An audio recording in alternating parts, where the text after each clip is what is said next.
What's up everybody, Kid Android here.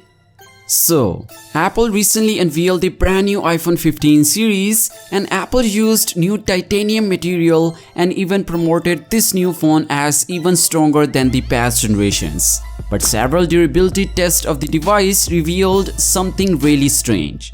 So yeah, well-known YouTuber JerryRigEverything did a durability test of the brand new iPhone 15 Pro Max model, and as usual, he took the iPhone 15 Pro Max into his bend test.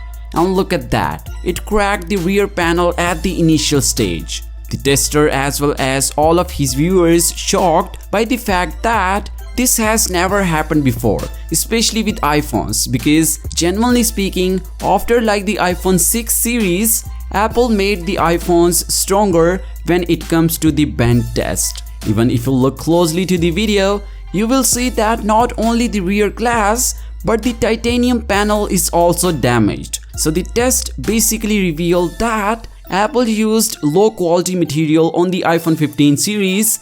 That is why Apple lowered the price of the back glass repair from $500 to $200, and that is not good for Apple.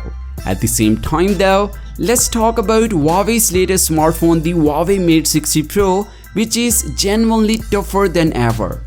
Well, Huawei used the second generation of the Kunlun glass, which is even more durable and fall resistant than the previous flagship. And the strange thing is that more recently, the durability of the Huawei Mate 60 Pro was tested in very unusual scenarios, including being crushed by a car, bus, road roller, or even being shot by a gun. They even tested an SUV test where an SUV drove over it, and guess what? Nothing happens, like the phone even survived the weight of an SUV. And guys, they even included a 50-seater passenger bus test, which weighs around 16 tons, like 6,000 kgs.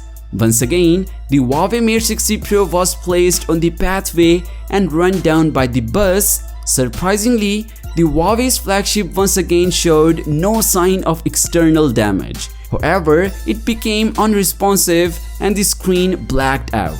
Anyway, the thing is, when it comes to the durability test, this time around, Apple failed in front of Huawei. So yeah, what do you think about it? Well, do let me know your thoughts on it in the comments down below. And as always, I'll catch you guys in the next one. Peace out.